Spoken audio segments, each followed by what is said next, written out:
i la taula d'entitats d'igualtat de gènere. Al llarg de tot aquest dia s'estan llegint en molts indrets manifestos semblants a aquests.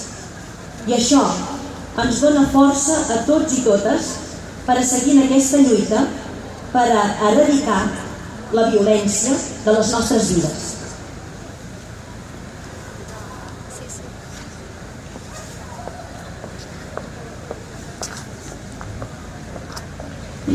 I ara, Ardiana Ventura, actriu de sabadellenca, el que està fent la presentació d'aquest acte, procedirà la lectura del manifest.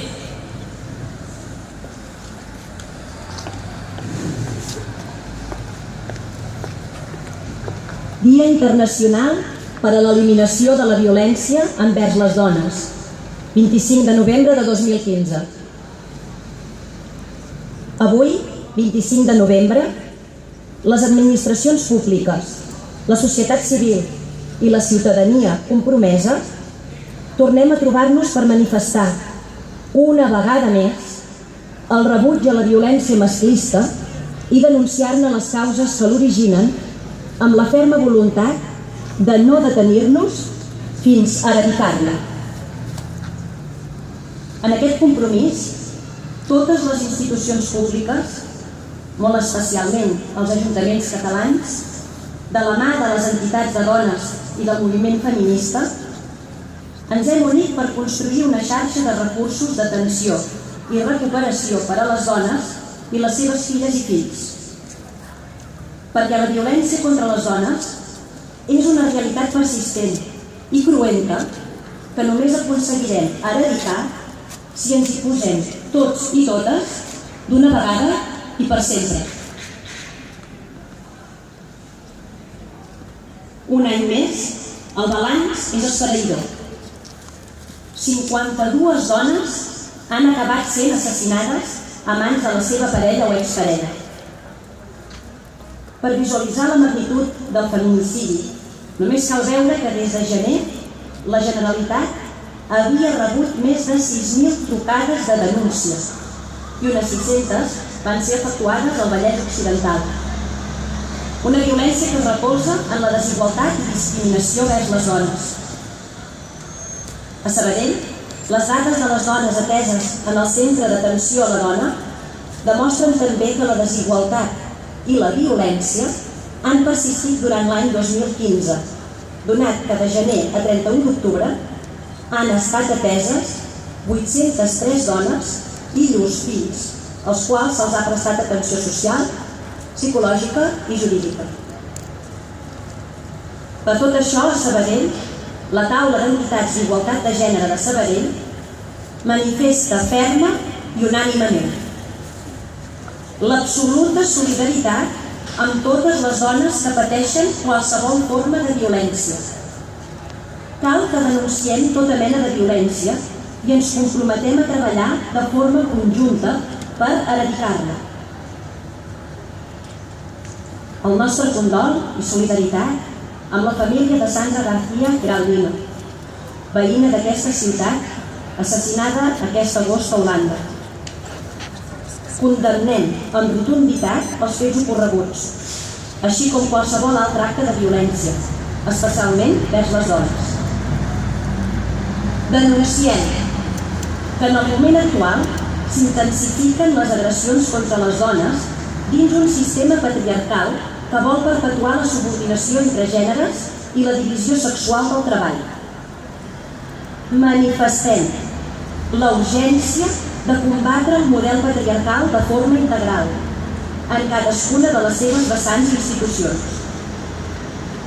Remarquem la importància de seguir treballant en el marc dels protocols i plans integrals contra la violència masclista, que contemplin els espais educatius i de lleure i facilitin l'atenció i l'apoderament de les dones víctimes i supervivents de les agressions.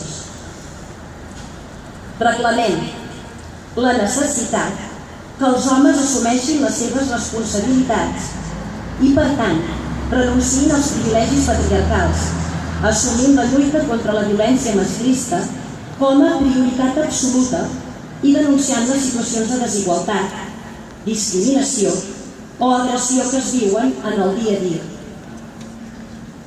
Creiem que cal passar de les lamentacions i declaracions grandiloqüents a veritables mesures polítiques i socials per tal d'aturar aquesta sagnia i construir, entre totes i tots, un país lliure que garanteixi una vida digna a les dones, lliure de maltractament, violències, explotació.